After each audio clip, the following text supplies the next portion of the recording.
ধরুন আপনারা যে ফল আমেরিকাতে খান, এটা কি আমেরিকায় চাষ হয় ফল নাকি কানাডা মেক্সিকো থেকে আসে? লেটস সে আপনি যেই অ্যাপেলটা দিয়ে আজকে ব্রেকফাস্ট করলেন, যে অ্যাপেলটা আপনি খেলেন, এটা মেক্সিকো থেকে এসেছে। ওই অ্যাপেলটা যখন কুড়ি অবস্থায় ছিল, মুকুল অবস্থায় ছিল, তখনই ওটার মধ্যে আপনার নাম লেখা। এর মধ্যে কত পাখি এসে ওই গাছে বসেছে, কত মুকুল নষ্ট করেছে, ওইটা নষ্ট করে নাই, কারণ ওইটা আপনি খাবেন।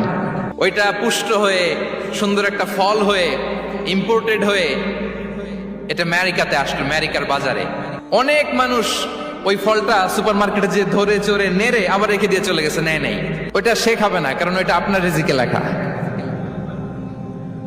ওই ফল আপনি নিয়ে আসলেন, বাসায় অনেকে অ্যাপেল খাচ্ছে, কিন্তু ওই অ্যাপেলটা খাবে না, কারণ এটা কে খাবে?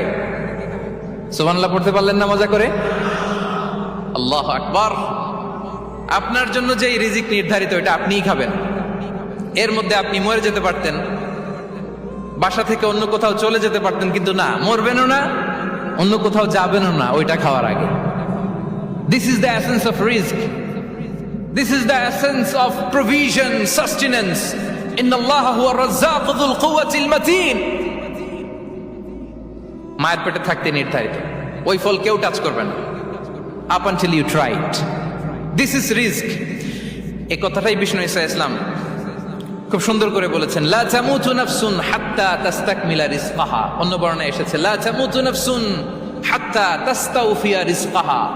মানুষের জন্য যে রিজিকের বরাদ্দ, সেটা উপভোগ না করে, সেটা না খেয়ে ওই মানুষ এই দুনিয়া থেকে বিদায় নিতে পারে না। তাহলে আমার রিস্ক ভোগ না করে আমি মরবো না, এবং এটা যেহেতু আপনার জন্য নির্ধারিত, এটা আপনি পাবেনই।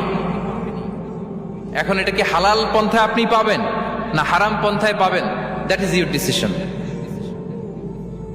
আপনার রিস্ক আপনার কাছে আসবে। এটা নির্ধারিত না অনির্ধারিত বলেন তো? আমি সবার কাছ থেকে শুনবো, রিস্ক কি নির্ধারিত না অনির্ধারিত?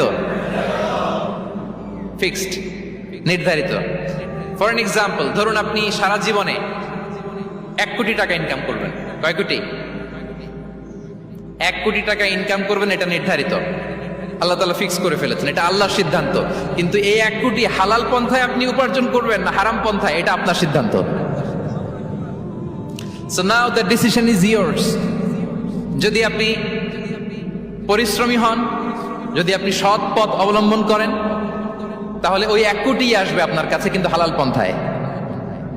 আর যদি আপনি হালাল হারাম মিক্স করেন, টেবিলের উপর দিয়েও নেন, নিচ দিয়েও নেন, আসবে কিন্তু 1 কোটি। আসবে কয় কোটি? কথা বোঝে নাই বোধহয়। টেবিলের নিচ দিয়েও যদি নেন, সারা জীবনে আপনি পাবেন কত?